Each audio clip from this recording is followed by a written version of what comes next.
Hey, this is Louis D. Fresh, bringing it to you on a Thursday morning. I hope you're doing well. This will air this particular Sunday.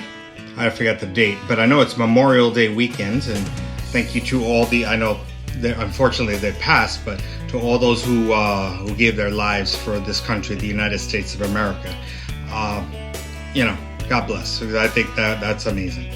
And so today, what we're going to talk about in our college portion of our your YouTube channel, we're going to be talking about, as promised in the month of May, just barely making it because I know next week is already starting June of 2023. We're going to talk about student loans 2023 style. And at this point, at the end of May, you have made your decision on what college you're going to attend. You made your deposit. Everything's ready to go. But of course, as always, there might be some money that's left over that you just like, I don't know where I'm going to come up with the money. You're not just going to go, hey, I'm going to start, working and, save up $10,000 over the summer. It's not being realistic, or $20,000. There might be some discrepancies because, colleges, especially private colleges, are expensive. So in order to close up those gaps, we have student loans. And remember, we spoke about in our last part one, we spoke about subsidized and unsubsidized federal loans. Today, what we're going to be talking about are student parent plus and private loans. That was just peeking at my video there, because it's important. It's important to make sure that you start off on the right foot. You don't want to be going, well, I don't know how I'm going to pay this, or how am I going to. You want to make sure that you're all set, ready to go. And this also goes for those who are already in college. You want to make sure that your summer is as stress-free as possible, where you're not worrying about how you're going to pay your tuition, because your tuition will have already been taken care of. I do know that, especially in my school where I volunteer as a college counselor, they're kind of nervous about loans. But as I reiterated, which I reiterated last time, unfortunately or fortunately, loans are a part of life, especially here in the United States of America. In order to get something a little bit better, a little bit finer, you're gonna have to take out some money. And so you always remember, is it worth your efforts? Is it worth your sacrifice? And I definitely believe college is one of those things where it is worth the sacrifice. And we are next time on the college channel, we are going to start talking about something a little different, but still it's what you do after high school, because you're going to still have to spend a little money. And we're going to talk about trade schools. So even with that, these are good as well, because in order to get a career, not a job, a career, you're going to have to spend a little money to prepare yourself. So student loans, parent plus, and private loans. The plus is the federal direct parental loan for undergraduate students, plus. The good thing here is also they do have this for graduate students. So this can also be in that category as well. When I mean graduate, I mean you finish the 4 years of college, you're off to law school, medical school, things of that nature. So these fit into that program as well. But we're talking about undergraduate. We're talking about the first 4 years of college. So in order for you to qualify, you mom, dad, relative, you must be biological. That's why I said relative, biological or adoptive parents of a dependent person who is enrolled at least half time in college. In other words, you can't be taking one class. You need to be taking probably about 3, 4, 5 classes. So that's how you qualify. And you have to have custodial, and that's, I think, a better word than adoptive, custodial rights to that child. So that is how you will qualify for that. And you must have a decent credit history. So your credit score must be fairly decent in order to qualify for this loan. Now, to apply, you use the same site as FAFSA and mark it to save it. Like I said, I had already saved it. You see my little star there. I already saved it, and I wanted to show you again. It's the same area here, studentaid.gov, and it's right in the same site. So I just wanted to show that to you. And before I go back to my, excuse me, back to the video, you'll see that right here, you can use the online application to apply. Now, as I was thinking about this morning, it's funny because when I was a kid, and I was going through this whole process, all these pages and all these forms, they were only available at my guidance counselor's office. And I literally had to go pick it up and fill out the paper. Here, you can be at the comfort of your home, and you can just, you don't have to think, like looking to apply it, even in yellow, there it is in yellow, and you have the link right there in order to apply. And again, the eligibilities here, everything that I was mentioning before, and things that I'm gonna mention now, in terms of current interest rate, which I would mention, how much can I borrow, which I will also mention. And it gives you a little bit more information on, even if you have a struggle with your credit history, it gives you ideas on what you need to do. And again, in case you read all that and you're like, gee, I guess I'm ready to apply, it gives you another opportunity right here to apply for this loan. And again, it's a one-stop shop because, again, it's right here in the Federal Student Aid or the FAFSA area. So you don't have to think too much, and everything is available to you. And again, to make it easier, make sure you star it so you can always go back to it so you can take care of it. So again, getting back to the Canva presentation, details, besides saving it, is you can start paying 6 months after you finish college. So that's good because you don't have to worry about paying things off while you're in college, and you can focus on what you're doing, which is going to college. And you could start this, you can still get this if your parent has bad credit, as I just showed you briefly. If you have an endorser that will back you up, will be a backup, there we go, if your parent defaults on the loan. In other words, what I mean by default is that they just can't pay for it, or they choose not to pay for it, or whatever the case may be. That endorser is saying, yes, I will be the backup in case the parent cannot pay for the loan. So that is also very good, and it's a good idea to have in case you do have bad credit.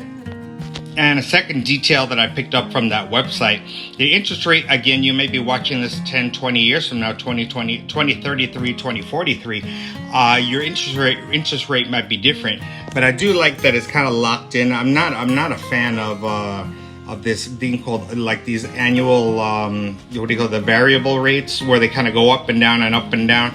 I don't care for that. I like to know when something's locked in, so you know the percentage rate, so you know how much money you're going to be spending, so you can calculate it properly. So the maximum amount, and this is another detail, is free money in terms of this loan. Free money received, so all your, again, quick review, your FAFSA money, your state free money, such in Florida here, the Florida Bright Futures, your scholarships that you get from the actual college, and the private scholarships like from scholarships.com and fastweb.com. You bundle that, you add that together. That's why I got my little calculator here, and then you're going to subtract the minus from the total cost of attendance. That's the max you can take out. What do I mean by the total cost of attendance? That includes your meal plan, that includes your books, your room and board, everything. So once you get your free money minus that total cost of attendance, that is the most you could take out from that plus parent loan. Now, I'm very familiar with this because I had to take this out when I was getting a master's degree, my first master's degree in education, back in 1993, 1994. I know that was 100 years ago. And now Sallie Mae, it's still known as Sallie Mae, but the loan portion, they're known as Navient. And I know my wife still has a student loan. And I noticed when it comes out of the bank account, which I'll mention in a minute, is called Navient. So that's why I want you to make sure that you're aware of that. That's what it's called. And it is definitely one of the largest private student loan companies in the nation. Yes, there are different ones. Yes, you can Google them. Yes, they're you can get different ideas. But I wanted to hit this one because this is the most obvious and the one that most people use. And again, like the Parent Plus loan, this is also good for undergraduates, the first 4 years of college, graduates, so master's degrees, doctoral degrees, law degrees, and professional students. So this is a really I mean I love Sally Mae. I think they do a great job, and so and also you want something that something that's prominent, that's going to back up your money. Some pluses here to using Sally Mae / Navient. The plus is it covers up to 100% of the cost of attendance. So that is really good, because this way you know that, again, everything is paid off, your room and board, books, whatever activity fees, all of that is encompassed together in that cost of attendance. This is what I'm talking about, what I just mentioned, because I know my wife's it comes out of like it's scheduled for, I forget, it's the beginning of the month. I think it's the 4th, 5th, or 6th of the month. It automatically debits a monthly payment. Like in this case, not necessarily a debit card, but our bank account. So, and you get up to a 0.25% reduction on interest. You may say, well, really, that's not a lot. It is when you add it up over months, over years. So in this way, you don't have to think about it. Oh, did I pay for it? It's automatically taken out. And yeah, I think it's worth it, and you get a nice little bonus for doing that.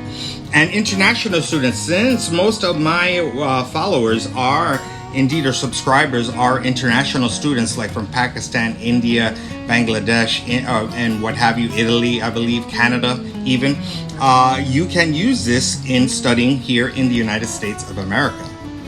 Same deal. I'm not incredibly smart when it comes to computers, as you can tell. You apply. In order to apply, Google Sally Mae, just like that. Click on it, get started, and save the site. This way you could always go back to it. Again, I had this set up for the video. You see I had the two little things there set up. You can tell I also saved it. Really important. You see Sally Mae, apply with confidence. I mean, in case you're wondering, where do I start? How do I start? It says right there, get started. Again, undergraduate student. Again, this one is where you can kind of pick and choose. I like fixed rates. I like to know what I'm doing. That's just me. I know some people like the, hey, I could pay a little bit less or things like that. I am one that likes to know what's going on, how it's going, not a variable rate where it goes up and down. Because I know people say, well, what if you get a really high rate and you can get a lower rate here? But sometimes at the end of the day, the variable rate, it going up and down, is going to mess you up. In my opinion, I could be wrong. And then you have your undergraduate student loans, as I mentioned, easy, flexible way for paid for college while you are studying online too, or on campus. Covers up to, as I mentioned, 100% of your loan. And it's cool here, which I'll mention a little bit. It takes 15 minutes to apply. Again, get started. So you're ready to knock it out. And this is something I think I mentioned in my slide. I didn't memorize my slide. Parents, you can help by helping your student to be a co-signer for the loan. You have a better shot at getting this loan if you indeed are the co-signer. And I have, I think, a caveat at the end of that. But if your co-signer is usually a parent but be any adult, and I think that's cool. That could be your neighbor if you're really close to your neighbor or whatever, with good credit. So that will help you get that loan with Sally Mae, and again, graduate students as well. I think that's kind of important. So I just wanted to quickly show you that, and again, how to get started, and again, Sally Mae, and again, I marked it here so it's nice and easy for you. And to finish up, this is my last slide. More pluses is, as I showed you on the website there, easy application process. It takes you about 15 minutes. That's really good, because this way it's what's going on. Am I qualified, or do I need to look elsewhere? Nice and easy.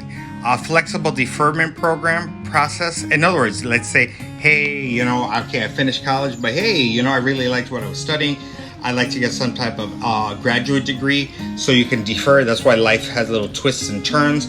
Defer means exactly that. You can move it to a later date. So that's really good, because this way, as you grow and you kind of see, hey, maybe I like to do this, I like to do that. And don't make the mistake I did, which is I didn't go get my doctorate. Do what you got to do. Finish what you got to do, especially most people are not married and they don't have kids when they're in college. Finish everything you want to do education-wise, and then worry about family stuff. So that's why deferment process is good, because you can always finish what you want to, your studies. Part-time student eligibility, which is good. You may be the opposite. You may be married. You may have kids. You may have to work part-time in order to be a part-time student. That's my little bags there. So that's also good as well. And as I just mentioned, the co-signer, which usually be a parent, that'd be the great, handshake there. The co-signer release, which your parents will be happy about, after 12 months of online on-time payments, that co-signer is released and your mom, dad, relative doesn't have to worry about that anymore. You want to finish it with me? That's all I got.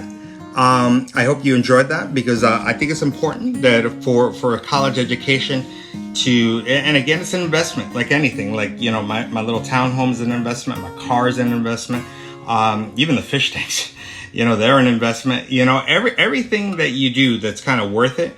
I'm not talking about getting a soda. I'm talking or a carton of milk. Things that are worth it, you're gonna have to pay a couple of coins for, and you're gonna have to probably put it on loans, or But first, like I said, always exhaust your free money. That's number one. And then when you've done that, then you refer to these loans like the federal subsidized, federal unsubsidized. In this case, in this video, the Parent Plus loans and the private loans, such as Sallie Mae. It really makes a difference, and it really will help you with your college education. This is Louis D. Fresh.